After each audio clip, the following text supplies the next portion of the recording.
Okay, this is Becca, and yeah, this is looking all right. Is there a texture on this wall? I can't really tell. Um Looks like it's just white. Oh, it is just white. Yeah, I would put some kind of texture on there. I think this looks okay. The fabric looks a bit big, um, so maybe you want to adjust that. You could go into the Place 2D texture node and repeat it more, maybe. That looks a little bit better. Um, you might want to adjust, the UV maps on some of these so it's like a consistent size. So if I panel UV editor, UV shell, if I took that and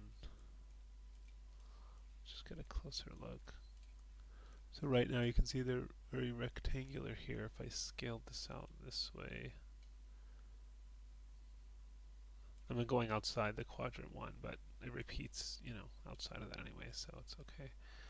Um, yeah, it's looking a little bit more consistent with the rest of it. I would say this. Oh, that's not a great UV map. You might want to properly UV map that. Surprise, it doesn't look more crazy on there. But yeah, I might try to do a proper UV map for that, so you could, adjust the different textures.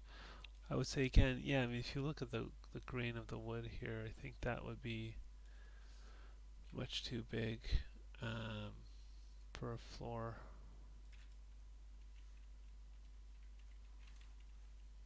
I mean, to me, when you look at it next to his feet, for example, that seems a little bit more believable. I like the image here.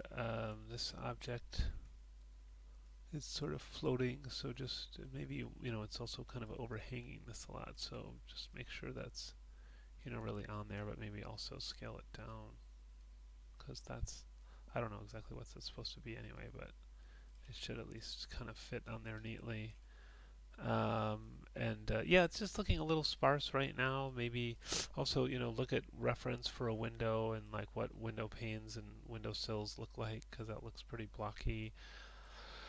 Maybe you want another window or a door or some other pictures or some other objects, or you can even like just try to get it to look good. I mean, most of your stuff's here, so like imagine the camera's going to stay, let's say, there and only get closer if anything. So then just really flesh out this kind of area, like put a more couple things on here. Maybe there's a floor lamp, or and maybe there's a house plant, or I don't know, a newspaper rack, or who knows what. Maybe he's got a tablet on the table or something. You just try to make it a little more lived in, a little more believable, a little more fleshed out. So it's a good start. I think you could just add more detail, but just focus on one area. You don't necessarily have to have like this whole side also. Like you could just keep the camera looking at just one area and then and just really flesh that out.